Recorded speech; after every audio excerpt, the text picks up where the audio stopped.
ਅਗਲੀ ਜਿਹੜੀ ਗੱਲ ਕਰੀਏ ਈਰਾਨ ਤੋਂ ਆ ਰਹੀ ਹੈ ਹਰਜੋਤ ਸਿੰਘ ਜੀ। ਈਰਾਨ ਦੇ ਵਿੱਚ ਲਗਾਤਾਰ ਲੋਕ ਜਿਹੜੀ ਸਰਕਾਰ ਆ ਉਸ ਦੇ ਉਲਟ ਪ੍ਰੋਟੈਸਟ ਕਰ ਰਹੇ ਆ।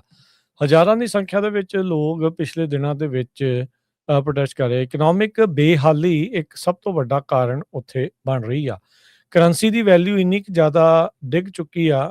ਇੱਕ ਯੂਐਸ ਦਾ ਡਾਲਰ ਇਸ ਮੌਕੇ ਉਥੋਂ ਦੇ 1.45 ਮਿਲੀਅਨ ਇਰਾਨੀਅਨ ਰਿਆਲ ਦੇ ਬਰਾਬਰ ਹੋ ਚੁੱਕਾ ਆ। ਪਿਛਲੇ ਸਾਲ ਇਹ ਐਕਸਚੇਂਜ ਰੇਟ 8,20,000 ਜਿਹੜੇ ਰਿਆਲ ਦੇ ਬਰਾਬਰ ਸੀਗਾ। ਸੋ ਉਹਨਾਂ ਦੀ ਕਹਿ ਲਓ ਵੀ ਕਰੰਸੀ ਦੀ ਕੀਮਤ ਪਹਿਲਾਂ ਨਾਲੋਂ ਅੱਧੀ ਰਹਿ ਚੁੱਕੀ ਆ। ਬੇਸਿਕ ਜਿਹੜੀ ਫੂਡ ਸਪਲਾਈ ਆ ਉਹਦੇ ਵਿੱਚ ਹੀ ਲੋਕਾਂ ਦੇ ਇਰਾਨੀਅਨ ਲੋਕਾਂ ਦੀ ਕਹਿੰਦੇ ਵੀ ਮਹੀਨੇ ਦੀ ਆਮਦਨ ਲੱਗ ਜਾਂਦੀ ਆ। ਇੰਪੋਰਟ ਡਿਪੈਂਡੈਂਟ ਕੰਟਰੀ ਆ ਈਰਾਨ ਤੇ ਇਨਫਲੇਸ਼ਨ ਨੇ ਉੱਥੇ ਲੋਕਾਂ ਦੀ ਮੱਤ ਮਾਰੀ ਹੋਈ ਆ, ਜਿਸ ਕਰਕੇ ਇਰਾਨੀਅਨ ਲੋਕ ਸੜਕਾਂ ਦੇ ਵਿੱਚ ਉਹ ਪਹੁੰਚੇ ਹੋਏ ਨੇ। ਅਟਲਾਂਟਿਕ ਕਾਉਂਸਲ ਥਿੰਕ ਟੈਂਕ ਦੇ ਜਿਹੜੇ ਇਰਾਨੀਅਨ ਐਕਸਪਰਟ ਤੇ ਲਾਇਰ ਨੇ, ਉਹ ਕਹਿੰਦੇ ਵੀ ਜਿਹੜਾ ਇਹ ਕ੍ਰੈਸ਼ ਆ ਉਹਦੇ ਕਰਕੇ ਪ੍ਰੋਟੈਸਟ ਦੇ ਲਈ ਉਹ ਇੱਕ ਕੈਟਲਿਸਟ ਦਾ ਕੰਮ ਜਿਹੜਾ ਉਹ ਕਰ ਰਿਹਾ ਹੈ। ਕਹਿੰਦੇ ਪਰ ਇਹ ਕੋਰ ਇਸ਼ੂ ਨਹੀਂ ਹੈਗਾ। ਪ੍ਰੋਟੈਸਟ ਕਹਿੰਦੇ ਵੀ ਹਮੇਸ਼ਾ ਹੀ ਇੱਕ ਇਕੋਨਮੀ ਨੂੰ ਲੈ ਕੇ ਜਿਹੜੇ ਉਹ ਹੁੰਦੇ ਰਹੇ ਆ।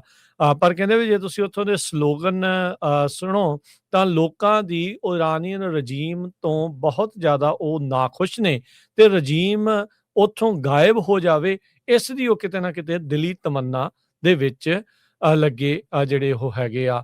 ਕਹਿੰਦੇ ਵੀ ਉੱਥੇ ਉੱਦਾਂ ਦੇ ਨਾਰੇ ਜ਼ਿੰਦਗੀ ਆਜ਼ਾਦੀ, ਵੂਮਨ ਲਾਈਫ ਫਰੀडम, ਇੱਦਾਂ ਦੇ ਜਿਹੜੇ ਪ੍ਰੋਟੈਸਟ ਦੇ ਵਿੱਚ ਨਾਰੇ ਆ ਉਹ ਈਰਾਨ ਦੇ ਵਿੱਚ ਲੱਗ ਰਹੇ ਨੇ। ਸੋ ਦੇਖਦੇ ਹਾਂ ਅੱਗੇ ਕੀ ਬਣਦਾ ਆ। ਪਰ ਇਕੋਨਮੀ ਤੇ ਕਰੰਸੀ ਡੀਵੈਲੂਏਸ਼ਨ ਦੇ ਕਰਕੇ ਲੋਕ ਇਸ ਟਾਈਮ ਸੜਕਾਂ ਦੇ ਉੱਤੇ ਪਹੁੰਚੇ ਹੋਏ ਆ। ਇਸੇ ਚੱਲਦਿਆਂ ਹੀ ਆਪਾਂ ਦੇਖਿਆ ਸੀ ਈਰਾਨ ਦੇ ਰਾਸ਼ਟਰਪਤੀ ਨੇ ਬੀਤੇ ਦਿਨਾਂ ਦੇ ਵਿੱਚ ਇੱਕ ਬਿਆਨ ਦਿੱਤਾ ਸੀ, ਜਿਸ ਵਿੱਚ ਕਹਿੰਦੇ ਵੀ ਅਸੀਂ we are at full war with US, UK and the West. So ਲੋਕਾਂ ਦਾ ਧਿਆਨ ਇਹਨਾਂ ਪ੍ਰੋਟੈਸਟ ਤੋਂ ਭਟਕਾਉਣ ਦੇ ਲਈ, ਪਰੇ ਕਰਨ ਦੇ ਲਈ ਉਹ ਲੜਾਈ ਦਾ ਜਿਹੜਾ ਇੱਕ ਬਹਾਨਾ ਹੈ ਇਰਾਨੀਅਨ ਰਜੀਮ ਲਗਾ ਰਹੀ ਹੈ।